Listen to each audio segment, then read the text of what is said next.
सुंदरनगर में एक मशहूर पकौड़े वाला रहता था। नाम था उसका चंदू। सुबह उठना, उठकर पकौड़े तैयार करना और पूरे दिन नगर में घूम घूम कर साइकिल पर पकौड़े बेचना, यही उसका रोजाना का काम था।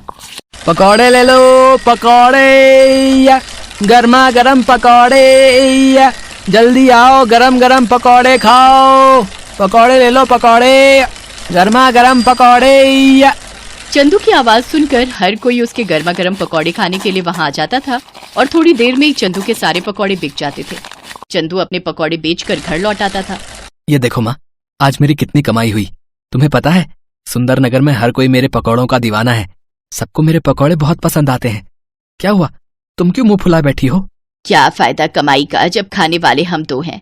कब से तुझे बोल रही हूँ कि शादी कर ले। कम से कम ऊपर जाने से पहले पोते पोती का मुंह तो देख लूंगी। बहू से सेवा तो करवा लूंगी, पर तू है कि शादी के लिए हाँ ही नहीं करता।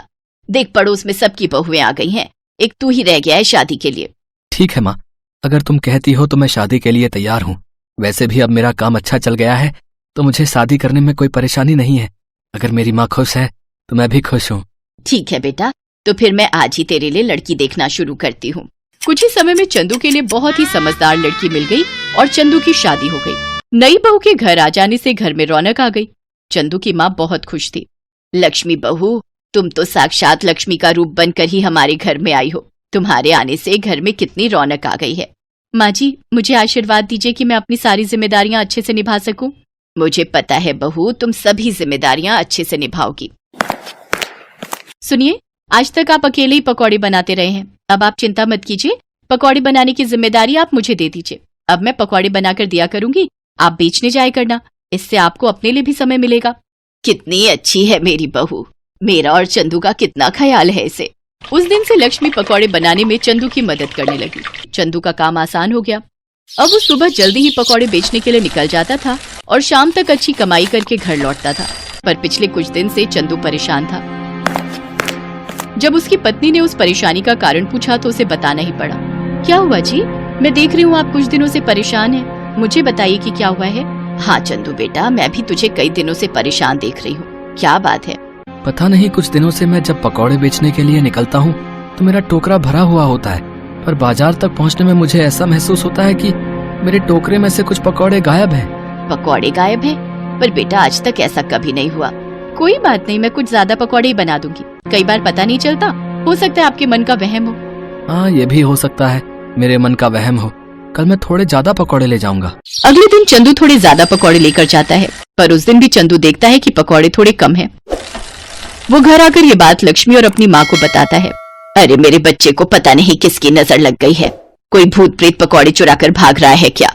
मुझे तो दाल में कुछ काला दिखाई देता है। अच्छा एक बात बताओ, जब तुम पकौड़े बेचने के लिए जाते हो, क्या कहीं कुछ देर के लिए रुकते हो? मैं जब पकौड़े बेचने जाता हूँ तो रास्ते में बस मैं पानी पीने के लिए नदी किनारे रुकता हूँ। बस, मैं सारी बात समझ गई।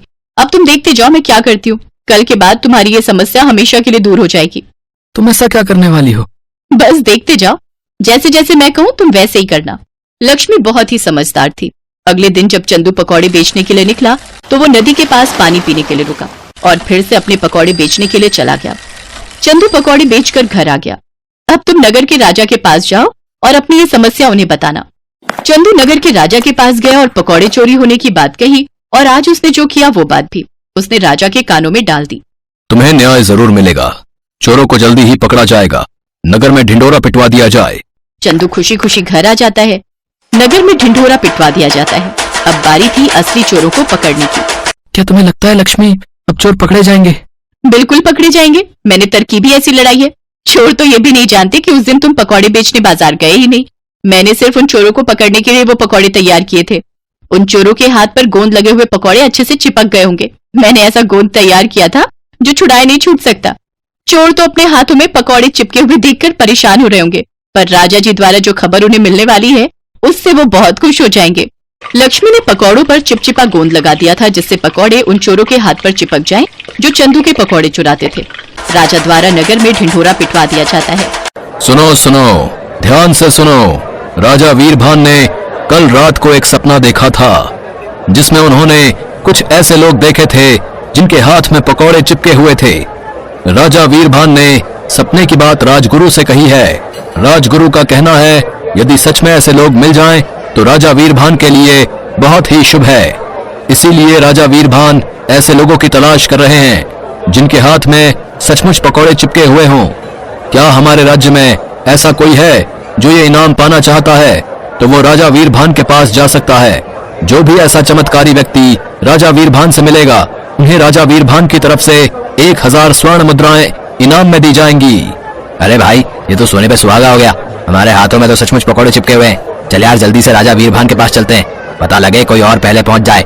गाँव के बहुत से लोग उस चंदू से पकौड़े खरीद कर खाते हैं। हो सकता है गाँव में और भी लोगों के हाथों में पकौड़े चिपके हों। ये इनाम हमारे हाथ से नहीं जाना चाहिए।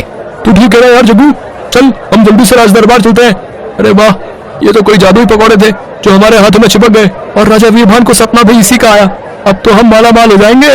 लक्ष्मी की तरकीब काम कर गई और चोर पकड़े गए। राजा के दरबार में जब जग्गू और रघु नाम के 2 चोर पहुंचे तो सारी सच्चाई सबके सामने आ गई। इन दोनों चोरों को पकड़कर कारागार में डाल दिया जाए, ताकि ऐसे चोर दोबारा राज्य में चोरी ना कर सकें। लक्ष्मी, तुम बहुत समझदार हो। हमारे राज्य में तुम जैसी समझदार प्रजा का होना बहुत जरूरी है। उपहार स्वरूप ये 1000 स्वर्ण मुद्राएं हम तुम्हें देते हैं। ये तुम्हारी समझदारी का इनाम है। लक्ष्मी अपने पति चंदू के साथ इनाम लेकर खुशी खुशी घर लौट आती है।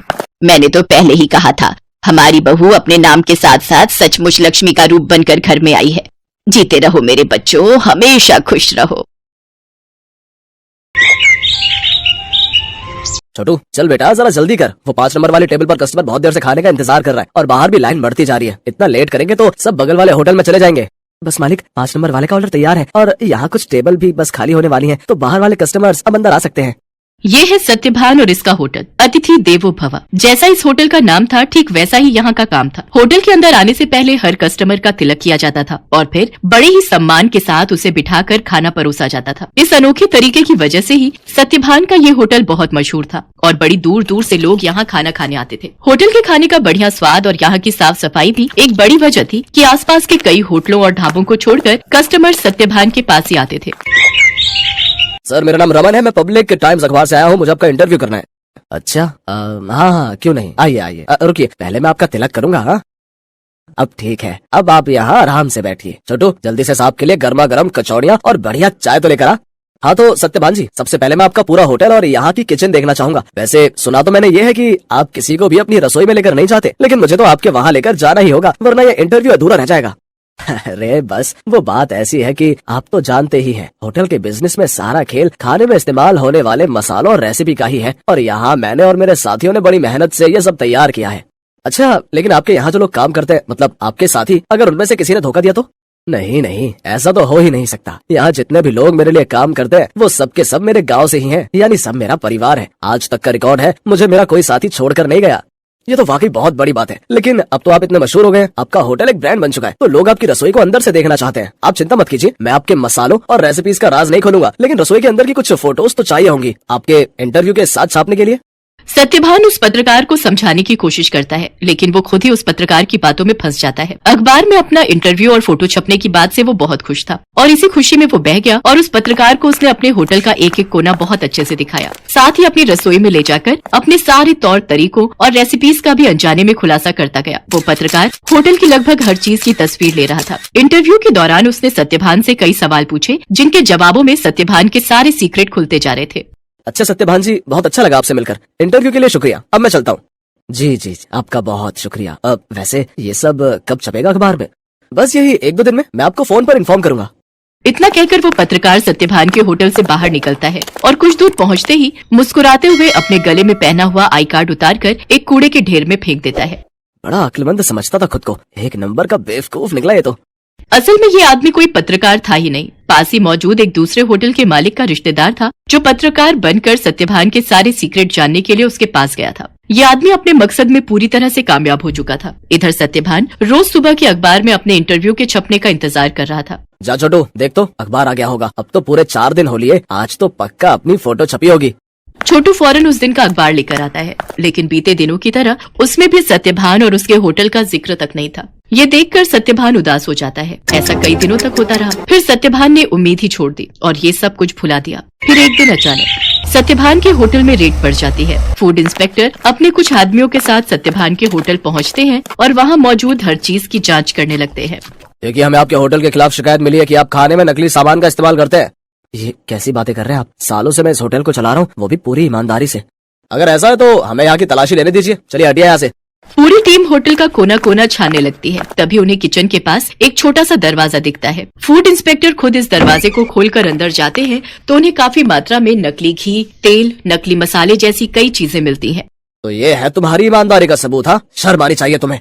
सत्यभान को कुछ समझ ही नहीं आ रहा था कि आखिर उसके साथ हुआ क्या। खाद्य विभाग की टीम सत्यभान के होटल को सील कर देती है। साथ ही सत्यभान को जेल भेज दिया जाता है। एक ही पल में सत्यभान का सब कुछ बर्बाद हो गया था। उसका परिवार सड़क पर आ गया था। सत्यभान खुद को बेगुनाह साबित नहीं कर सका और उसका सब कुछ जुर्माने की रकम अदा करने में चला जाता है। उसके गाँव के लोग जो उसके लिए काम किया करते थे वो भी उसका साथ छोड़कर गाँव वापस चले जाते हैं, सिवाय छोटू के। चलो, तुम्हारी जमानत हो गई है। जमानत की बात सुनकर सत्यभान चौंक जाता है। वो बाहर आकर देखता है तो एक वकील के साथ खड़ा छोटू उसका इंतजार कर रहा था। छोटू, तूने ये सब कैसे किया बेटा? तेरे पास इतने पैसे कहाँ से आए? मैं तो बिन माँ बाप का एक लावारिस था मालिक। आपने मुझे सहारा दिया था तो मैं आपको इस हाल में अकेला कैसे छोड़ देता? आपको याद है, मैं हर महीने की तनख्वाह से कुछ पैसे जोड़ता था अपनी आगे की पढ़ाई के लिए। बस वही आज काम आ गए। छोटू की बात सुनकर सत्यभान की आंखों में आंसू आ जाते हैं और वो छोटू को गले लगा लेता है। लेकिन अभी भी सब कुछ ठीक नहीं हुआ था। शहर भर में सत्यभान का नाम खराब हो चुका था। इसलिए सत्यभान अपने परिवार और छोटू के साथ शहर छोड़कर अपने गांव चला जाता है। वहाँ बांस के बड़े बड़े जंगल थे जिनके बीचों बीच एक छोटी सी झोपड़ी बनाकर सत्यभान और उसका परिवार रहने लगता है। सत्यभान के पास गुजर बसर के लायक भी पैसे नहीं थे, इसलिए उसे कुछ तो करना ही था। तभी एक दिन उसने गाँव के एक बच्चे को एक आधे कटे बांस में कुछ खाते हुए देखा। सत्यभान उस बच्चे के पास गया और उससे बोला, बेटा, ये क्या खा रहे हो? ये हरे बांस का अचार है और ये रोटी है। ये बर्तन, ये भी बांस से बना है। वो यहाँ गांव में बांस ही सबसे ज्यादा उगता है ना, तो हम लोग इसी का ज्यादा से ज्यादा इस्तेमाल करते हैं।